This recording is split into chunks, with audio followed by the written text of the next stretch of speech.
Congressional Russia probe, former CIA Director John Brennan testified before the House Intelligence Committee today. Brennan said he had come across intelligence that revealed contacts and interactions between Russian officials and U.S. persons involved in the Trump campaign. He described Russian efforts to influence the election in Trump's favor, but could not confirm whether the Trump campaign knowingly colluded with the Kremlin. President Trump has repeatedly denied any ties between his campaign and Russian officials. The Washington Post reported Monday that President Trump asked intelligence chiefs Dan Coats and Admiral Michael Rogers in March of NSA to publicly deny any evidence of collusion. Joining me now from Washington, Adam Schiff. He is the ranking Democrat on the House Intelligence Committee. I'm pleased to have him back on this program. Congressman, thank you for joining us. This has been a day of a lot of news, including the president being in Israel and including the fact that we've had this awful tragedy in Manchester. But let me begin and come back, because when the president comes back, this will once again be at the top of the news. What did we learn today from John Brennan? Well, we learned from John Brennan that he was concerned enough about the contacts he saw between Russian officials and those associated with the Trump campaign that reported the information to the FBI for a counterintelligence investigation. He, I think, talked about how alarm bells went off with him when he saw these contacts. And it wasn't just that there were contacts. Of course, there are contacts between Russians and Americans all the time. But that was happening with the presidential campaign, and at a time where he knew the Russians were engaged in a brazen effort to influence our election is really, I think, what concerned him so much. He wasn't able to tell us really anything about what the FBI investigation led to thereafter, so he couldn't talk about when they followed these leads, what evidence they may have uncovered. But he did talk about, for the first time, the concerns that he had very early on about those contacts. He also talked, and I thought this was notable, in reference to that White House meeting that the president had with the Russian ambassador and Russian foreign minister, that, yes, there are times when we share intelligence with other countries, classified intelligence, including the Russians, but it's never done impromptu. It's done through classified and intelligence channels. That's the protocol, because you need to make sure you're protecting sources. And he said if that wasn't done here, and this was just some kind of spur-of-the-moment statement by the president, that's a real problem, because it could dry up sources of information. And considering, Charlie, that the issue here was an ISIS threat to our aviation, at least that's what's been reported, any compromise of sources going to that threat is very serious indeed. John Brennan also talked about a visit that he made after learning of what he thought and feared about Russia's efforts to affect our elections, that he talked to the head of, I think it's FSB, which is a successor to KGB in Russia. Yes, Bortnikov. He talked to him about the harassment of U.S. personnel, but also about this engagement in our elections, this interference. And it was notable to me that one of the things that he reported that he had said to Bortnikov is that this would backfire, that Americans would never stand for this.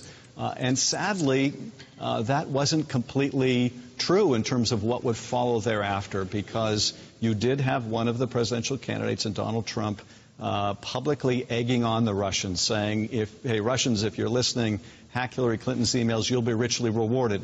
So notwithstanding the private warning that Brennan was giving his counterpart in the Kremlin, you had a presidential candidate with a very different message saying, we openly invite you to hack into our election process. Was your committee interested in having General Michael Flynn come? Oh, yes, and we have invited him to come. We've requested documents. He has turned down those requests, and we are in the midst of having our own deliberations about how to further pursue them and what compulsory process is necessary to get that information. And there's also the question of whether President Trump asked Dan Coats, Director of National Intelligence, and Admiral Rogers, the NSA chief, to publicly say there was no evidence of collusion. What can you tell us about that?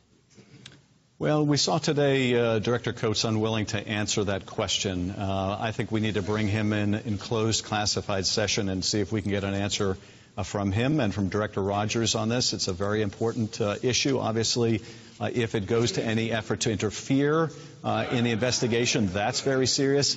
If it was an effort to politicize the intelligence agencies by getting them out there to push back on a narrative that the White House was afraid of or didn't like, that's a different problem, but nonetheless another very serious problem. So ultimately we're going to have to get to the bottom of this, just as we're going to have to get to the bottom of those allegations that the president improperly urged Comey to drop the Flynn investigation entirely. We need to find out if there were contemporaneous memos and obtain those.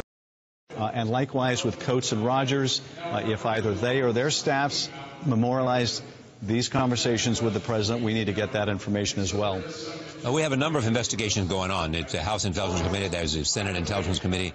There is the committee that independent counsel Robert Mueller is his own investigation. How do they cooperate? Well, this is a very important point. Not only that we do need to cooperate and we need to have a good channel and mechanism to do that, and Michael Flynn's a perfect illustration. Before we would ever entertain a request for immunity like the one that he has made, we'd want to talk with Bob Mueller and find out what are your prosecutorial equities, what would we be sacrificing if we went forward with any grant of immunity. So those kind of communications have to go on. But the broader point on this, I think, is very important for people to understand, too, who are asking, well, with the special counsel right now, what is the relationship of the congressional probes, and are they any less important now? These are two very different jobs.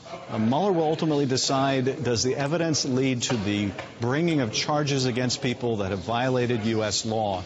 If he doesn't make that decision, in other words, if he makes the decision not to bring charges, he may not be able to say anything about what he found and whether he found evidence but it didn't rise to the level of proof beyond a reasonable doubt, or even if he brings charges that he found evidence on certain people but he's not able to comment on others. Part of the job of Congress is to find out the full picture of what the Russians did. Yes, whether they had U.S. person involvement, but also what use they made of their media platform, whether there were other efforts to either blackmail or compromise U.S. persons affiliated with the campaign, and ultimately to make that public so that the public not only is kept along through open hearings like the one we have today during the course of the investigation, but importantly when the investigation is over so that the country understands just what took place and we can protect ourselves in the future. What do you make of the fact that, as a newspaper editor said to me on the CBS Morning Show this morning, you know, that most of the president's pushback has been to the Russian probe? What does that say to you? Well, obviously, this is something that deeply concerns the president, that he is using every opportunity to try to bat down, to pejoratize. This is something he wants to call a witch hunt, a fake news story. And, you know, it does beg the question why this focus by the president on trying to diminish the significance of something that even in the most general level there is universal acceptance of, and that is the very fact of Russian involvement in hacking our election. He is still suggesting it could have been China. You know, that really does beg a lot of questions.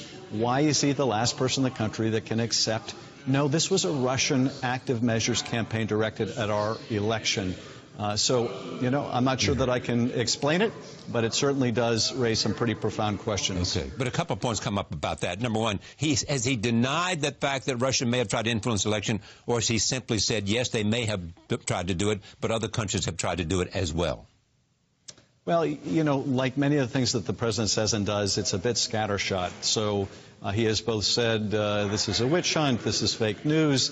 At times he said, well, okay, I think it was the Russians, but it still could have been the Chinese. And so he's a bit all over the map. I think at the root of it is two things. At the root of it is the idea that he views this as somehow diminishing his electoral college success, because he keeps coming back to how he won the electoral college, and that's so hard for Republicans, even though, frankly, Republicans seem to win that electoral college just as often as Democrats. But more than that, there is plainly a bedrock of concern about the Russia investigation that led him to fire Director Comey, to take that exceptional step with someone who had a 10-year term of office. So obviously the more pressing question for us is there more to the reason why the president is opposing this investigation, is trying to diminish and downplay this investigation, and we need to simply follow the facts wherever they lead. Have you seen any evidence that anybody from the Russian team, the Trump election team or transition team, colluded with the Russians? Have you seen any evidence of that in terms of what you have witnessed? I have said yes, and I still maintain that there is evidence of collusion, but I want people to understand we're at the very beginning of an investigation, and we need to follow the evidence wherever it leads. I'm not prepared to make any conclusions about the strength of the evidence once we conclude our investigation. But there was a good basis for the FBI to begin its investigation. I think there's a good basis for the FBI to continue its investigation. I think there was a good basis for the appointment of Bob Mueller. I don't think any of these steps take place because this is just a suspicion or someone's hunch. So I think we're doing the responsible thing, which is a thorough investigation. But is it circumstantial evidence? From my point of view, it is not purely circumstantial. I can't and don't want to go into the specifics of the evidence that we've been presented. And one of the challenges that we have, Charlie, is not all of us have seen the same evidence. Those of us that are part of the Gang of Eight get one level of briefing. Those that are in the Intelligence Committee get a different level of briefing. Those that are in the Judiciary Committee that held in White House and Lindsey Graham, chair and ranking member, they get a different level of evidence, and I think this points out maybe part of the reason why different members see the evidence in different ways. You can confirm that there's the FBI has a person of interest high up in the White House? No, I can't confirm or make any comment on who the FBI may or may not be looking at. Congressman Schiff, it's always great to have you on the program. Thank you for coming. Thank you. It's my pleasure.